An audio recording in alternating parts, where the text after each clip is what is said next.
Nah, kalau misalnya yang ada nggak sih potential altcoin yang menarik buat teman-teman hold for the mid to long term future gitu. Let's say Ya, 6 to 10 months yang mungkin kita bukan rekomendasi ke teman-teman, tapi lu ya. rekomendasi ke gue deh gitu.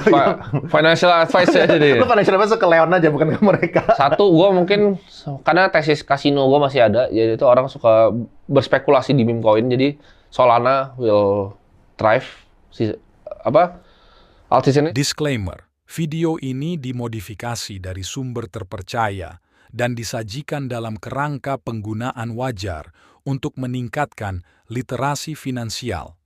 Kami tidak bermaksud melanggar hak cipta, namun kami di sini mengundang semua penonton untuk berdiskusi dan belajar bersama. Di sini Solana udah pasti thrive, ETH udah pasti thrive, ETH yang saranin gue stake. DeFi akan main ya, mungkin protokol DeFi itu bisa menarik dan bisa dilirik. Akan ada masanya lagi di mana begitu alt-season orang pegang banyak ETH karena kenapa? Kalau kita lihat dari segi visi ya, visi-visi seperti Paradigm itu besar sekali ETH-nya posisinya. Dragonfly itu besar sekali juga ETH-nya. Ini butuh di stake di suatu tempat nanti. Jadi akan ada mungkin permainan seperti Pendle atau yang lain bisa jadi menarik buat dilirik investor. Layer 2 untuk sekarang akan tiarap sampai SEC akan ada berita tentang ETH ini apakah dia mau sue atau dia mau apa. Jadi layer 2 ini akan stagnan nih, Polygon, Matic, Manta itu akan masih stabil. Sampai nanti beritanya baru dia akan terbang. Kalau beritanya terjadi, untuk AI sendiri, render masih bisa jadi opsi, tapi udah terlalu tinggi lah ya. Tahu juga bisa jadi opsi. Ya itu sih jagoan-jagoan gua. Dan layer 2 di atas Bitcoin. Karena menurut gua dengan adanya Ordinals dan sekarang yang paling baru Inscription di Runes, harusnya Stacks bisa jadi jagoan juga. Itu juga salah satu barang gue ini not financial advice ini buat Leon soalnya buat. Iya, iya, iya, iya. Tapi kalau misalnya ETH ya bro ya, lu lihat kayak gimana? Apakah ETF approval-nya ini is just drama yang biasa, nanti suatu saat bakal di-approve? Atau menurut lu ini kayaknya chance buat approve-nya lebih Harusnya rendah? di-approve lah ya, karena yang mau majuin kan nanti Larry Fink juga yang mau majuin. Dan dia punya track record nol untuk bikin ETF tuh nggak di-approve. Iya, iya, iya. Tidak Satu sih. kalau nggak salah, kayak 570 sekian Satu, tapi itu yang menang. kayak minor banget gitu. Iya, Yang iya. major tuh nggak ada. Benar, Dari benar. indeks itu nggak ada yang dia. Benar, oke. Ini gue pindah ke Q&A publik bro. Ini yang nanyain banyak bro. Tapi Mantap. yang pertama yang tadi lu sempat bahas, Ya. ini mungkin sekitar 5% dari pertanyaannya kali ya. Ya. Manta bro, gimana Manta ini? Oke, Manta itu kan layer 2 yang dibikin modular blockchain yang dibikin di atas ETH ya. Kenapa tesis gue Manta? Karena waktu itu gue lihat Celestia dan gue udah analisa dua-duanya. Jadi Manta itu mirip sekali dengan Celestia. Celestia itu waktu itu gue beli dari 3 itu sampai 19. Ya, dan gue lihat Manta ini mirip. Tapi sialnya waktu itu semuanya momentumnya jelek gitu loh. Jadi ETH itu ya itulah market gitu. Kalau misalnya ETF-nya sendiri itu nggak di-approve dan ujung-ujungnya dituntut sebagai security, ya L2-nya akan repot bro. Karena emaknya kena ya anaknya juga repot gitu. Itu sih. Kalau misalnya lihat di sananya, kalau misalnya itu masih ada kena scrutiny dari SEC akan repot. Oke, tapi kalau misalnya lu sendiri pegang atau Ada. Gue udah pasti gue tambah lagi kemarin 1,8 gue tambah lagi. lu tambah lagi? Tambah Oke. lagi. Tapi menurut lu is it apa ya? Apakah itu masih good opportunity buat dengan kasusnya yang kemarin gitu ya? Yang 4 bulan lagi kalau asisten yang naik semua. Oke, Naik interesting. Interesting. 4 bulan lagi tunggu. Iya. Targetnya Aceh kemarin berapa sih? 5. 5. Target kita 5. Menarik. Kita entry di 2,5. Menarik, menarik. Ini kita bahas cuma 3 aja ya. Yang nanya altcoin soal banyak. Jadi Iya, bahasnya altcoin 3 semua aja. ya. Ini banyak ini gimana gini. Wah, itu mah jadi margin call lagi. Iya. Yang kedua Q&A bro, menurut lu kayak gimana? Ini mungkin sharing basicnya juga kali. Soalnya banyak orang yang tidak mengikuti kan. Apa sih Q&A dan kenapa mungkin Q&A ini menjadi project yang menarik untuk dilirik dan masa depannya menurut lu kayak gimana? Kalau sekarang KNT gue juga masih itu cuma permainan momentum untuk gue sekarang. I don't really see any deep value di sana karena balik lagi, lu harus melihat di market crypto lu harus cari yang kira-kira katalisnya tuh sangat besar. Jadi mungkin gue akan kasih kalian sedikit yang lebih menarik ya, yaitu naratif-naratif di arah CBDC. Karena CBDC naratif ini kayak kita tahu bahkan Indonesia juga udah mulai di Project Garudanya. Jadi gue tuh ada dua tipe permainan gitu. Contohnya, kalau render itu gue emang hold untuk long term, tapi gue juga ada yang permainan untuk short term. Jadi contohnya misal kayak Jupiter atau KNT ini, itu nggak akan gue hold untuk lama untuk gue. Jadi gue akan cuma ngambil momentumnya doang dan gue sell nanti di saat ada selling pressure yang pas. Tapi untuk sekarang, kalian harus catch bener-bener naratif yang pas. Jadi teman-teman tuh jangan tanya based on per project ya, tapi menurut gue lebih pas untuk teman-teman, ini buat edukasi juga ya, ambil secara naratifnya bro. Jadi contohnya, sekarang itu lagi jalan apa? Summer itu nanti GPT-5 akan rilis kan. AI bakal jadi sorotan nih. Nah, kalian pick winnernya di AI ini mana nanti? Summer, pas GPT-5 keluar. Itu gue kasih bocoran di sini. CBDC juga sama. CBDC di saat negara-negara... Tapi gue nggak enak kayak bahas koin tuh bakal ini. Nanti mereka akan... Karena banyak yang nanti salah paham bro. Misalnya gue bahas KNT di sini, mereka pikir, oh dia bahasin di sini. Kayak mantal lagi nanti kejadiannya gitu. Jadi gue udah refrain untuk bahas... Kalian research sendiri, gue mendingan kasih tahu how you research dibanding oh ini seperti apa dan kalian beli enggak. Gue nggak saranin seperti itu.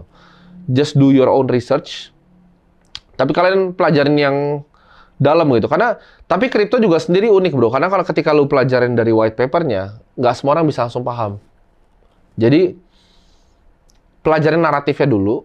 Dan lebih baik menurut gue tuh lihat dari naratifnya dulu. Itu pesan dari gue seperti itu. Oke. Berarti kalau misalnya naratif yang sekarang potentially AI sama tadi AI, CBDC. CBDC lebih ke end of the year gitu. Iya. Dan kalian jangan cari yang market cap-nya terlalu kecil lah intinya gitu. Kecuali kalian really know what you're doing. Jangan cari needle di haystack-nya tapi yang lu nggak ngerti cara carinya, jarumnya. Oke. Pertanyaan seterusnya nih. Aplikasi yang rekomendasi dari Bang Timothy. Oke. Rekomendasi apa dulu nih untuk ngapain? Buat lu beli kali. Ya mungkin kebanyakan orang belinya spot lah. Kita ngomongin spot dulu, lalu spot. Mungkin yang lain gitu. Spot ya kalian bisa pakai exchange yang terdaftar di Indonesia. Misalnya ya, ini ada Reku, Indodax, Toko Kripto, teman-teman semua juga. Kalau gitu. misalnya lu sendiri, lu prefernya itu yang asing atau yang lokal? Gini, jadi kalau gue tuh punya permasalahan di sistem. Ya, jadi contohnya seperti OTC order block tuh tidak ada. Ya, kalau kalian mau beli, jadi kasian juga market maker kalau gue main di sana. Gitu, intinya gitu. Oke. Karena kan semuanya teman-teman juga gitu. Iya. Tapi ada fitur-fitur yang memang nggak ada gitu di sini. Kayak OTC order block. Gue tuh nggak bisa beli biasa. Contohnya kalau kalian convert koin BTC misalnya jadi tahu gitu. Dalam size yang besar itu akan di reject kalau dari aplikasi. Kalau lu punya duitnya, lu harus telepon itu. Harus lewat belakang. Iya. Karena akan ganggu dia punya order book. Kan itu kan market maker semua. Oke. Ada yang nanya bayar pajaknya gimana? Tapi kalau misalnya bayar, ya lu aja yang jawab. Kalau bayar pajak, kalau lu bayar pakai exchange Indo final. Kalau yang luar ya, lu tergantung cara lu masuk gimana. Indonesia tuh banyak yang maksudnya kecil main misalnya pakai peer-to-peer keluar. Tapi kalau itu kan nggak terdeteksi nanti gitu. Tapi kalau lu beli di Indonesia misalnya di Indodax, di Reku, itu final gitu. Jadi sebenarnya perpajakannya relatif sederhana ya kalau kripto, kalau spot ya. Iya. Non-spot itu yang pusing. Iya. Oke. Cold wallet bro, cold wallet yang lu pakai apa? Cold wallet gue pakai semua sih. Gue baru beli juga kemarin yang si Jack Dorsey punya baru, gue lupa namanya apa ya itu. Bitkey ya. Gue baru beli, jadi gue suka testing semuanya. Nah gue pakai Blockstream Jade, gue pakai Trezor, gue pakai Ledger udah nggak pakai, sorry. Karena Ledger udah nggak pakai, gara-gara yang case. Iya, gue nggak percaya. Tapi sebenarnya gini, ini balik lagi, karena mesti belajar UTXO Management, lu harus belajar banyak tentang storing ini. Karena gini, kalau lu misalnya Trezor ya, kita contoh Trezor, karena mungkin kayaknya paling banyak sih pakai Ledger atau enggak Trezor. Ledger Live, Trezor Suite gitu. Kalau lu Trezor, colok ke Trezor Suite, itu satu perusahaan Trezor itu bisa kolut untuk celakain lu kan. Tapi kalau lu cuma pakai hardware doang, tapi lu ngerti cara mainnya di belakang bukan pakai Trezor Suite, it will be different. Contohnya, Trezor lu pasang sama Sparrow. Tapi lu ngerti nggak gitu? Jangan nggak ngerti, hilang tuh duitnya gitu. Iya. Tapi itu intinya. Jadi gua tuh nggak mau ada counterparty risk di apapun yang gua kerjakan. Oke. Kalau misalnya lu sendiri berarti pakai berapa biji tuh? 10, 20 kali?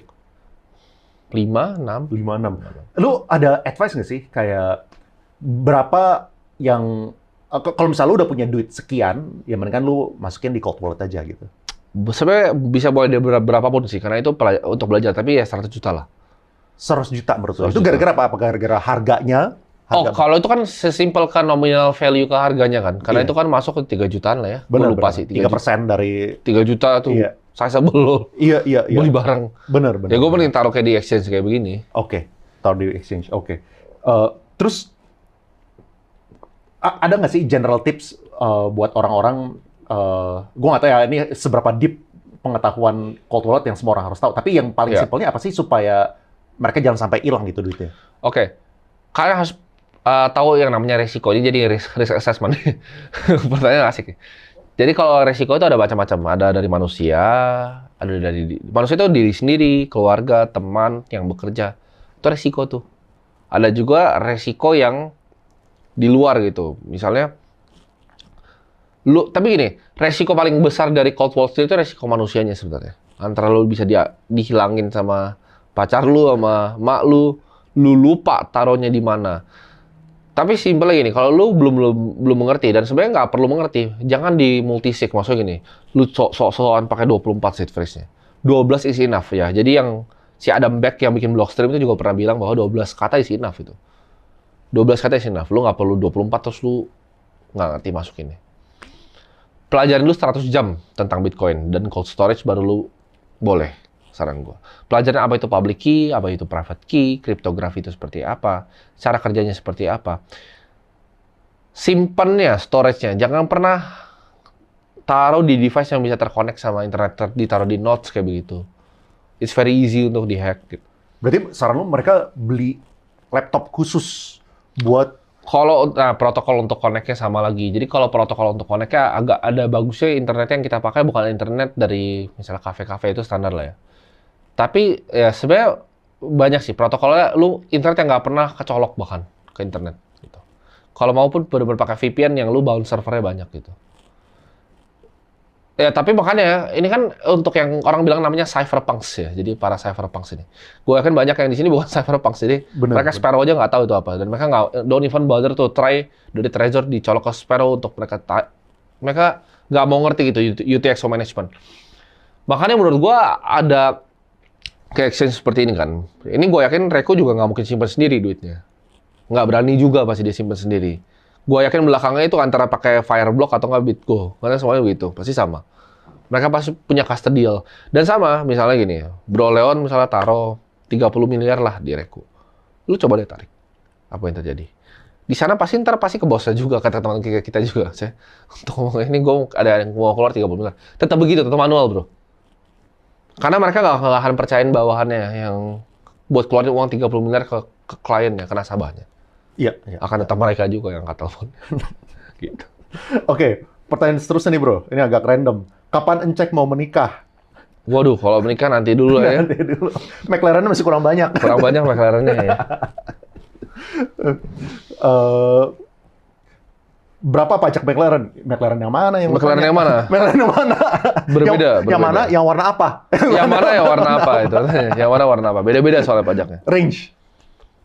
Ratusan lah ya. Ratusan. Oke. Dapat mobil pajak. Dapat mobil, iya. Kali ya gue kebeli kok. Dapat. Kali ya gue kebeli. Dapat. Udah beli Alphard dia akhirnya tapi. Iya.